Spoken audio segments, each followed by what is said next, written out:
Hi, I'm Patrick. And I'm Liv. And this is the Mach-E vlog. And this is the A2Z NACS adapter, the NACS to CCS one, the Typhoon. And we're going to check it out.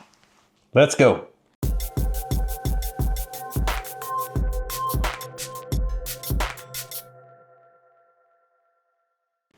First things first, let's actually show you this package. And one cool thing about this is, of course, that it comes with a box, with a bag, box bag. I don't know what you would really call this, but sort of like a soft rubbery feel. Yeah, and the adapter's inside there, but this is padded. As you can see, it's padded on the bottom and the top. We have a full list of instructions, which is very important with these kind of things. Should have used that earlier. No comment. No comment. And then the adapter is nestled inside this padding, which we have found does also fit the Ford and Tesla adapter too. So I'm going to hand this to Patrick and put this away. One of the things we have to say, Ford and Tesla basically are saying they only support approved adapters. This is not on the approved list. The only approved adapter right now is the one from Ford that was designed by Tesla. We actually talked to the CEO of A2Z and gave us a bit of confidence that this is going to be certified. Not sure if any of the OEMs will accept it, but it's like they're going to go through like UL certification.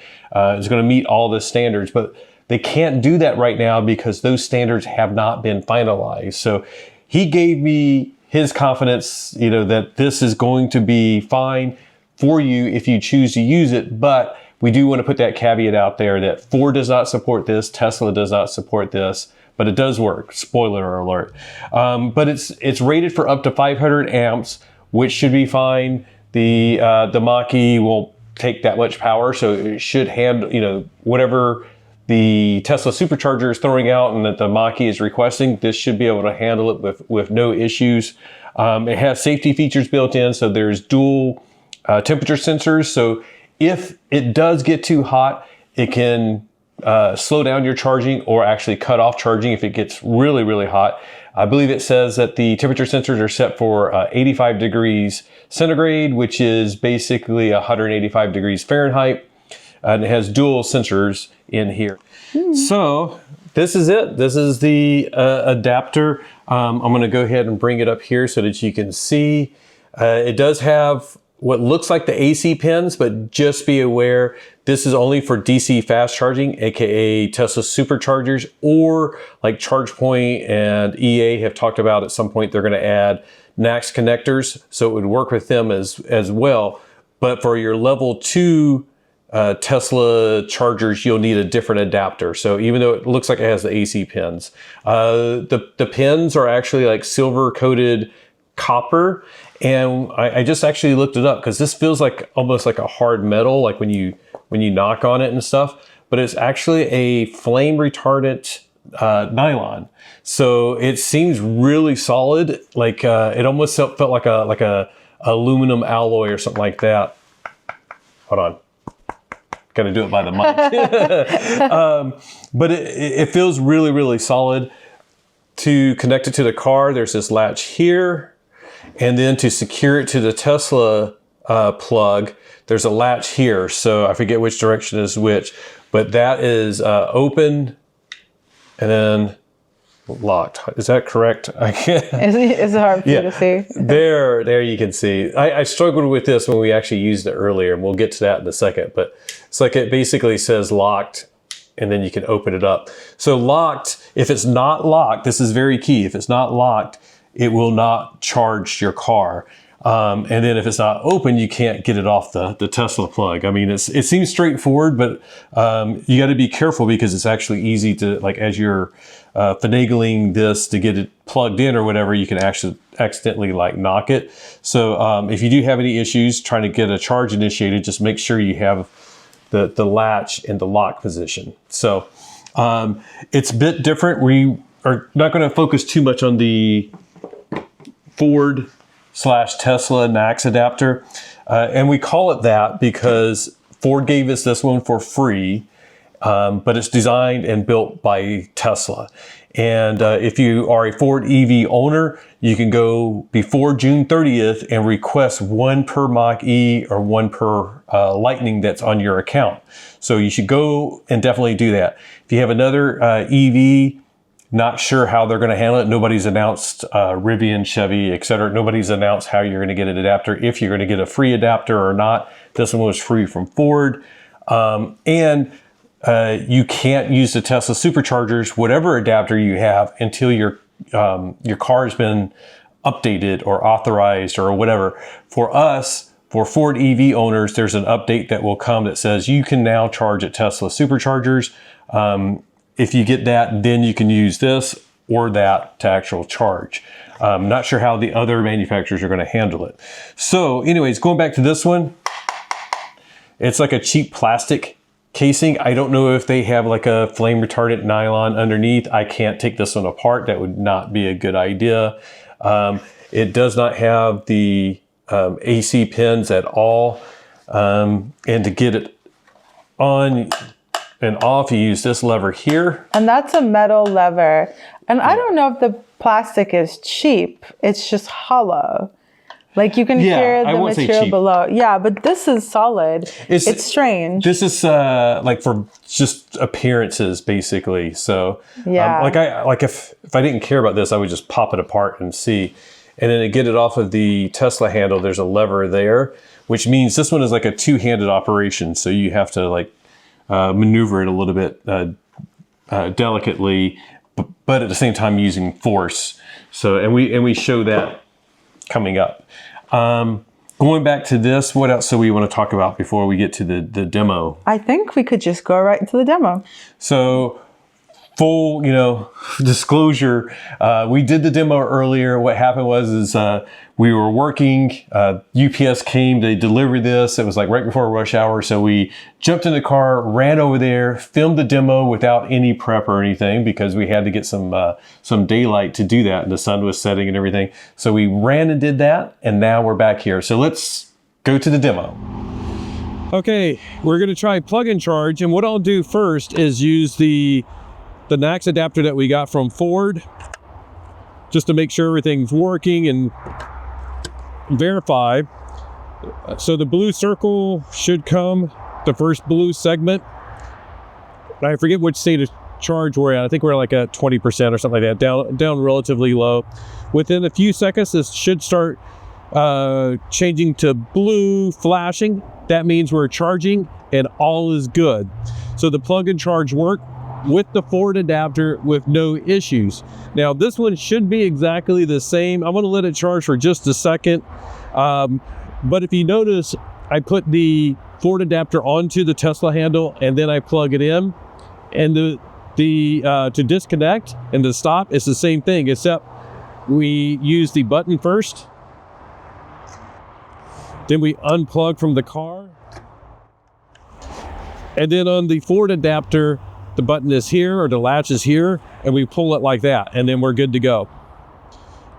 So now we'll test this one out, and we'll do a little bit longer of a charge. I'm going to try some stuff with this one, but first of all, this is what the adapter looks like. I think I have it locked. So the little lever, I got to have it in the unlocked position. It slides on pretty good, but I got to slide that lever down there. So that's a little bit like it's easy to unlock it. Like when you're sliding it in, if your hand is there, it could be very easy to unlock it. It has to be in the lock position to charge. So I'm just going to go like this, avoiding that little lever. That clicked. Immediately we get the white circle lighting up as it was starting the communication. Now the first blue segment is lit. And within a few seconds, if this works, we should have this one flashing blue, and that means it's charging. So we're just going to wait a few more seconds. Now it's blue, and it's flashing, and it's charging. And then the next step, what we're going to do for this one is see how fast it's charging. We can't see it on the Mach-E screen, but I can see it in the Ford Pass app. I'm not going to do a screen recording, but what I'll do is just take a snapshot. And I just verified we're at 23% state of charge right now. Behind me, besides the freeway, I can hear the noise of the charging station, and our charge rate is 143 kilowatts right now. And let's see if it goes up any faster than that. It doesn't refresh that well in the Ford Pass app, so I'm gonna go back in it. There we go. There's 154 kilowatts. I'm gonna go back out. It doesn't really refresh like I wish it would. And of course, we'd really like to see it on the screen. And then now 149 kilowatts. Of course, we just started charging, but the whole idea is like, are we gonna feel any heat from the adapter? Does it look like it's getting overheated or anything like that? Right now, it's like, it's actually as chilly as the car is. So let's let it charge for a few minutes, and I'm gonna just still monitor the temperature and see how that's going. So we'll take some snapshots, but we're just sort of monitoring and just seeing if we see any like really hot stuff. And it's been about 10 minutes now, hasn't it? Pretty much. You can see now we've moved up. I can't see what my state of charge is because my phone is in use. But that temperature under here is showing now like 117, 118. This isn't necessarily completely accurate with this device. But before, like, it's a little warm, but it's not like hot. Like, it feels like somebody that might have a fever or something like that. And then if you noticed, like the tires were glowing a little bit, like they're pretty warm as well. It's showing they're like, looks like 81, 80 some degrees. But then over here, if we look at that, it's saying like 120. And whether it's accurate or not, at least the visual and that brightness is really helpful. And I'm taking snapshots so that we can pop some of these up here. But you can also see, like, as I go back, like we won't focus on the adapter, but we go over here and we can see that it's like the cable is showing like at about 80 degrees. And I think the ambient temperature right now is about 60 degrees. So this doesn't feel bad at all. These are the thinner V3 cables, which are actually liquid cooled. But it's amazing how thin these are compared to like the EA ChargePoint EVgo cables. But yeah, we don't need to do a full charge. But this is like a pretty good example. I'm saying like 122 now. It still isn't like out, it hurts or anything like that. I wouldn't even say it's hot. It's more like warm, more than anything. And we need to do this again with the official adapter and see the temperature. Yeah, we can do that with the official adapter. I don't think it actually has been getting that warm. I took a photo the other night when we charged. And so we don't even need to really do it again. I can show you that one after doing, I think we did a like 15 to like 83% charge. So I can show that. But yeah, I don't think it feels like it's excessively warm at all. Like it's, and the numbers here saying like 122 degrees or whatever, that may not be accurate. We're testing this device out. I noticed at home it wasn't 100% accurate. Like like I put it on the heater vent, and it was saying like 180 degrees coming out of there, and I'm like, yeah, that's not as how hot that is. But yeah, it seems like it's just working away here. No issues whatsoever. I just like taking the pictures here, and then I'm just looking for other hot spots. But it's definitely like the only real hot spot is underneath here. And do you want to touch it, Liv, real quick, and just to see, Yeah. like, your opinion, does it feel hot? No, I'm kind of chilly right now though, so it feels good.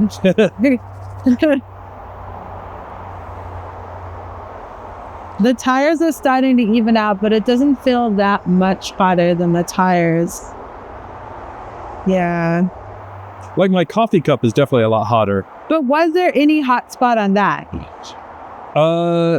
It was warm. So I think like if we look and compare, I know that visual probably is not great. But you can see like this, it's sort of like the bottom part where that one is trimmed under there. It's like there's more plastic. So perhaps it's encased in here where it's got. Yeah, so like the heat is still there, and I don't think this is dangerous or anything. Like it doesn't even feel hot. It's still just warm to me. Okay. I probably should have flipped around. I know, I was wondering why you were taking a video of. Whatever. So yeah, I would classify this as a success. This isn't a scientific measurement of the temperature. Doesn't feel bad. Cool. Okay, I'm convinced him. Liv has convinced me. We're gonna try it. So you get to hit stop. Okay, and I actually haven't even done this yet. So it's the same as the top. Yeah, use the top lever. Press the button to wiggle it off. Patrick changed the camera angle there just so that you can see the open button. So I'm going to slide that to open. And then I find this quite a pull. You got to put it on open, make sure it's open, and then pull quite hard. Stay open.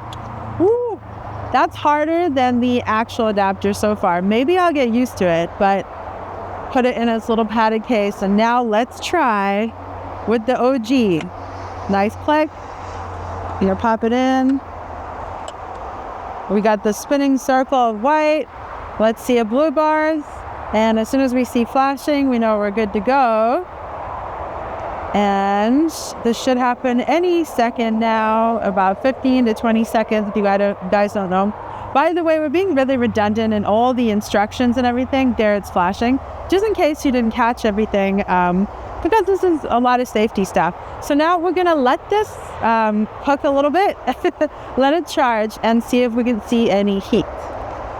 And just so you can see right now, I'll take a screenshot, but the Tesla adapter, or the Tesla cable itself, is like 80 some, and we'll see if that adapter gets warm at all.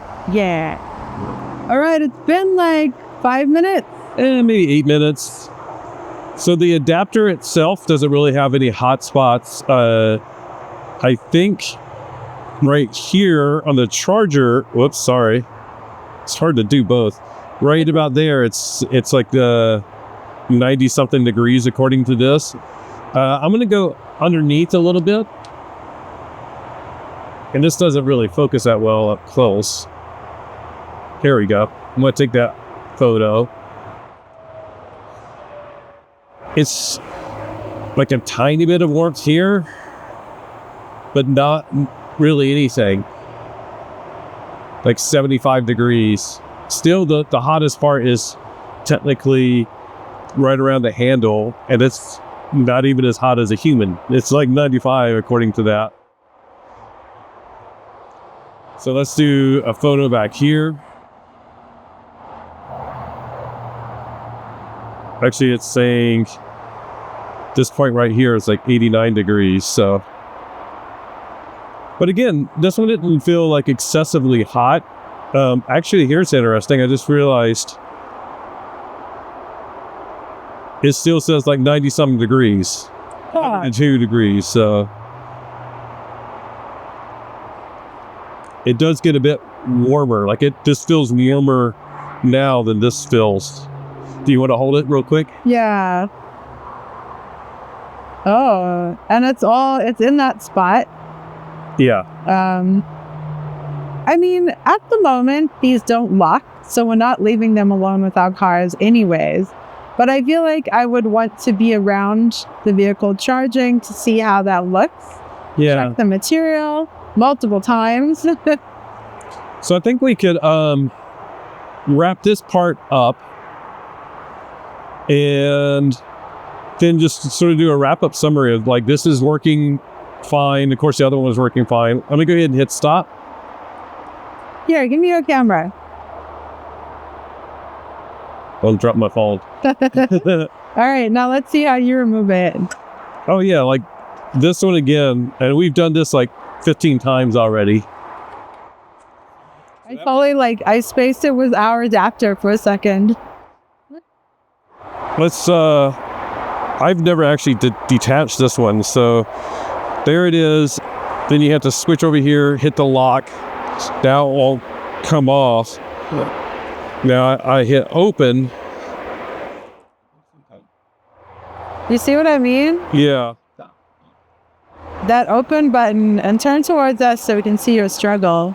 I'm struggling. The open, I think it like flips closed just a tiny bit. Oh, like, actually, I think I had it locked. Did you? Okay. Okay, yeah, I think I hit it. Try it again. So we're gonna put it back on. I'm gonna lock it. It's exercise. So now it's locked. Oh, nope, I didn't get it all the way on.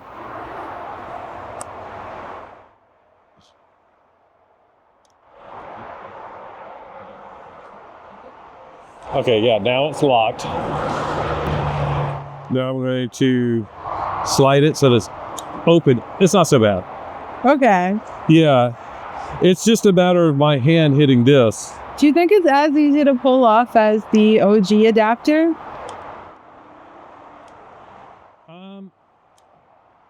So the advantage of this one is if it's open, it's just pull.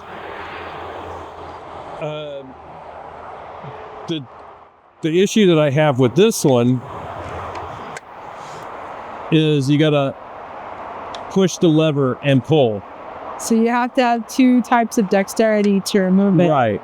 And the This one you say you might actually be easier. You slide it to open and then you can just do it. This one you gotta like do the lever. And then, even if you're lacking dexterity, you could unlock it and then place it in your armpit and then pull it off. Yeah, that gives you some flexibility. So there's advantages and disadvantages to either one, but that was not too bad. Let me do it again just to. So that's locked. Now this is open. Not bad. Okay, cool. And we should move. It's getting full, so we're going to get out of the way and make sure people can charge since we're done. And then let's go talk about the adapter some more. And we are back. So as you saw, this worked exactly like the Ford/Tesla adapter. Everything worked great. We were able to initiate a charge. It was so great having the IR camera and being able to actually see the temperatures. So we've been discussing how we feel about the fact that there was a hot spot in warm spot. It's just a warm spot in this area right here.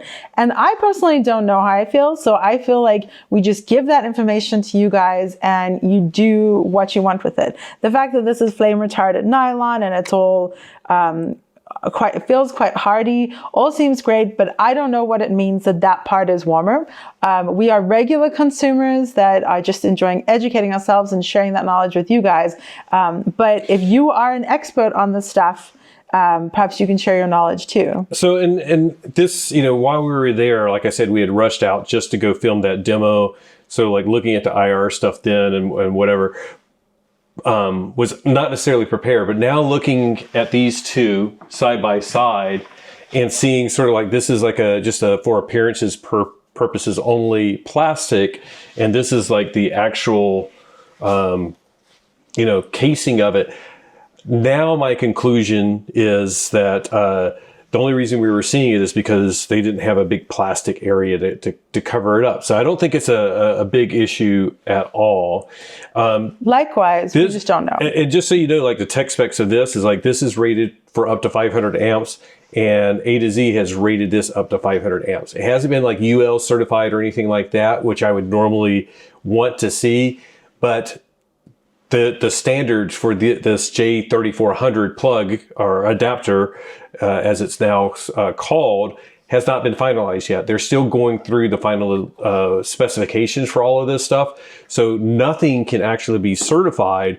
So normally I would insist on that before we put anything like that on video. But because of the current situation that we're in, people want to get their adapters. We've seen some people, they're not going to get their adapters until September. They ordered it from Ford. Ford is backlogged. If you have another brand EV, nothing has been said on when you're going to get your adapter. Some people, I think Hyundai said you're not going to get an adapter to 2025. So if you want to get an adapter before then, this may be an option for you, but you also have to realize if you do have the adapter, but your car doesn't have the update, and that you probably still can't charge. And that's been tested out. Tom Malogny, who does some extensive tests on a lot of things, he tried this adapter as well as the Ford adapter, I think on a Rivian, and I forget what else he tried this weekend, and it would not work. So even though we know the adapter works, we know the Ford adapter works, Ford Tesla adapter works, it doesn't work unless your car is ready. But if you have a Ford EV and you also got the software update, because there has to be a software update that says you can now charge at Tesla Superchargers, this is an option for you. And we have been seeing people getting the software update without their adapter scheduled to come. Yeah, somebody got it and they're like, my adapter's not going to be here till June, but my update is installing tonight. So it's $197, which is pricey, but the Ford one is going to be $230 when it becomes available for purchase. You can get it for free if you order before June 30th. So $197 is reasonable. We'll put links down below. It's affiliate code, so I think we get like 5% or something like that. Just helps us buy cameras and things like that. So we appreciate if you use our affiliate links, but don't feel under any obligation. I was sort of struggling with this. I was like, are we going to recommend this or not? And it's like, I think we have to be neutral on it. We can give you all the evidence, but because Ford is not going to endorse it and Tesla's not going to endorse, well, they may at some point. They haven't said that they won't. They just said right now it's not endorsed. I feel like we can give you all the evidence and let you make your own decision. We've used it on our car and it worked fine. So yeah, and the real question is, I think for us, is would we continue to use it? Which is yes, we're going to continue to use it, and perhaps we'll even do things like on road trips, we could use this for one charge, use the Ford Tesla one for another charge, or do half and half, or do some more intensive charging. So let us know if you're interested or if you have any questions about that. But this adapter is also slightly different in the way that it attaches. So it also prevents an interesting opportunity if you are one-handed, or if you have any dexterity problems, in that you can unlock the button, as we showed you earlier. You can push this button into unlock, and then now it's unlocked. So if you have a way to secure the adapter some way, then you can pull it out with one hand. So that's suddenly another option. It's certainly not perfect, but that is something that we're aware of with the Ford Tesla adapter, that you absolutely need two hands in order to remove it. And was I clicking disconcerting you? Oh, no, it's fine. Okay. And I think this is an interesting option now. I think one of the other things, because we have a couple actually of the Tesla destination adapters, and we've only used them a couple of times. So technically it costs a lot of money just to use it a couple of times, but I look at it as it's almost like an insurance policy. So we want to keep both of these, because like if something happens to our Ford Tesla adapters, I'm going to drop it. Yeah, for sure. And it should be able to survive a drop test, either of these. But for whatever reason, if one fails, it's sort of nice to have a backup. Or just the fact of like, if you are like, you know what, I'll just stick to Electrify America and ChargePoint and EVgo, and I don't want to use this, it's still not a bad idea, to have an adapter available for an emergency or whatever, especially if you're going on a lot of road trips. So yeah, and we really did see that just literally this weekend. If you haven't seen our video, we went to Quartzsite, the largest supercharger in the country, literally based on the superchargers there in that area. And the supercharger there is awesome. It was quite amazing, but the Electrify America down the road has 4 stalls. Everything was okay when we were there on Saturday, and then Sunday there were 10 people in line. 4 chargers working, but still 10 people in line. 10 people in line. EA. And we were at the Tesla Supercharger across the freeway, literally the same exit. Alone for most of the time. Yeah, at one point there were 0 of 84 stalls in use. They actually had another 36 stall location that a lot more cars were at, or a few cars were at, but 0 of 84 versus 4 in use and 10 people waiting. So in that case, as much as I wouldn't, like if you're like what it is, like I wouldn't want to use Tesla, and I wouldn't want to use this whatever adapter. In that case, I would use that. Yeah. Yeah, but obviously we can't make that decision for you. Like Patrick said, we're just presenting the information. I think that if I were in that situation, I'd be very happy to have one. I just hope that everyone gets their official adapter soon. So if you have not reserved yours yet and you have a Ford EV, unfortunately the Lightning and the Mach-E only, not the e-Transit or the...